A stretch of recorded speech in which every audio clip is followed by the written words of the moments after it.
ഇതിൽ ഏറ്റവും ഒടുവിൽ വരുന്ന കണക്ക് പ്രകാരം ടൈംസ് നൗവിൽ 37 മുതൽ 43 വരെ സീറ്റുകൾ BJP നേടിയേക്കാം. ആം ആദ്മി പാർട്ടിക്ക് 27 മുതൽ 34 വരെ സീറ്റുകൾ ലഭിച്ചേക്കാം. കോൺഗ്രസിന് പരമാവധി 2 സീറ്റുകളാണ് ലഭിക്കുക, മറ്റുള്ളവർക്ക് 1 സീറ്റ് എന്നതാണ് കണക്ക്. നിലവിൽ 5 ഏജൻസികളുടെ ഫലസൂചന വരുമ്പോൾ PR സുനിൽ 5 ഏജൻസികളും BJPക്ക് നേരിയ മുൻതൂക്കമാണ് പ്രവചിക്കുന്നത്. ഇതിൽ കേവല ഭൂരിപക്ഷം BJPക്ക് കിട്ടുമെന്ന് തന്നെയാണ് 5 എക്സിറ്റ് പോൾ ഫലങ്ങളും പറയുന്നത്, അല്ലേ PR സുനിൽ?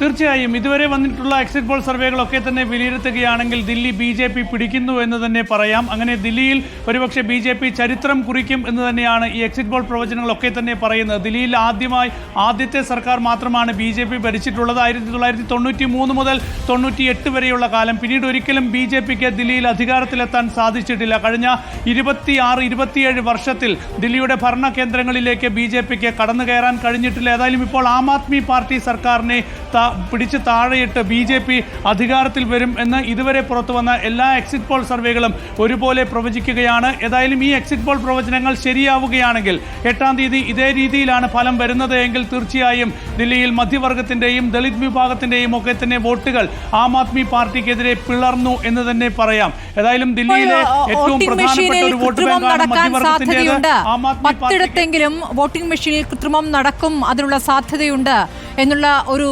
സംശയം കേജ്രിവാൾ ഉന്നയിച്ചിരുന്നു. അത് തെരഞ്ഞെടുപ്പ് കമ്മീഷനെ അറിയിച്ചിരുന്നു.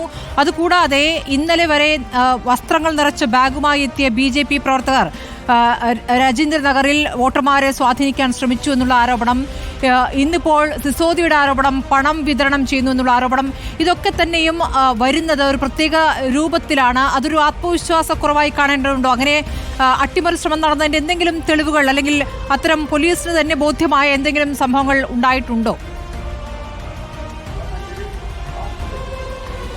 എന്തായാലും ഇക്കാര്യത്തിൽ പരാതികൾ ഒരുപാട് നൽകിയിരുന്നു. ഈ തെരഞ്ഞെടുപ്പ് പ്രചരണം തുടങ്ങിയതിന് ശേഷം നമുക്കറിയാം ഒട്ടനവധി പരാതികൾ, 100 കണക്കിന് പരാതികളാണ് ദില്ലി തെരഞ്ഞെടുപ്പുമായി ബന്ധപ്പെട്ട് കഴിഞ്ഞ ദിവസങ്ങളിലൊക്കെ ഉയർന്നു വന്നത്. ആം ആദ്മി പാർട്ടി പ്രത്യേകിച്ച് നിരവധി പരാതികൾ ഈ വിഷയത്തിലൊക്കെ തന്നെ നൽകിയിരുന്നു.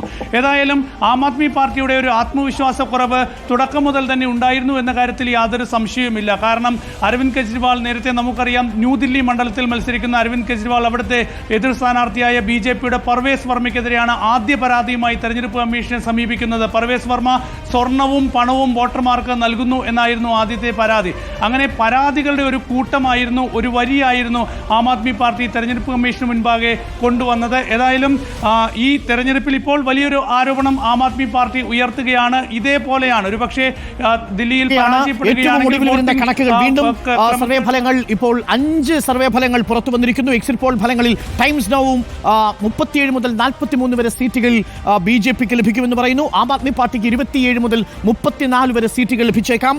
കോൺഗ്രസിന് പരമാവധി 2 സീറ്റുകൾ വരെ. അതായത് എല്ലാ സർവേ ഫലങ്ങളിലും കോൺഗ്രസ് ഏറി വന്നാൽ 1 അതല്ലെങ്കിൽ 2 എന്ന നിലയിൽ. പക്ഷേ ഏറ്റവും പ്രധാനപ്പെട്ട കാര്യം 5 സർവേ ഫലങ്ങളും സുജയ, ഉണ്ണി ബാലകൃഷ്ണൻ, നോക്കൂ, സ്മൃതി, എല്ലാം സൂചിപ്പിക്കുന്നത് BJPക്ക് കേവല ഭൂരിപക്ഷം കിട്ടുമെന്നുള്ളതാണ് പുറത്തു വന്നിരിക്കുന്ന 5 സർവേ ഫലങ്ങൾ. സർവേ ഒരു വലിയ കണക്കാണ് പറയുന്നത്. BJPക്ക് 51 ഒരേ ഒരു സർവേ, BJPക്ക് 51 മുതൽ 60 വരെ, 10 മുതൽ 19 വരെ. അതിൽ കോൺഗ്രസിന് ഇല്ല. 50-ലധികം സീറ്റുകൾ നേടാൻ BJPക്ക് കഴിയുമെന്ന് ഒരേ ഒരു സർവേ മാത്രമേ പറയുന്നുള്ളൂ. അത് പീപ്പിൾ പൾസ് ആണ്.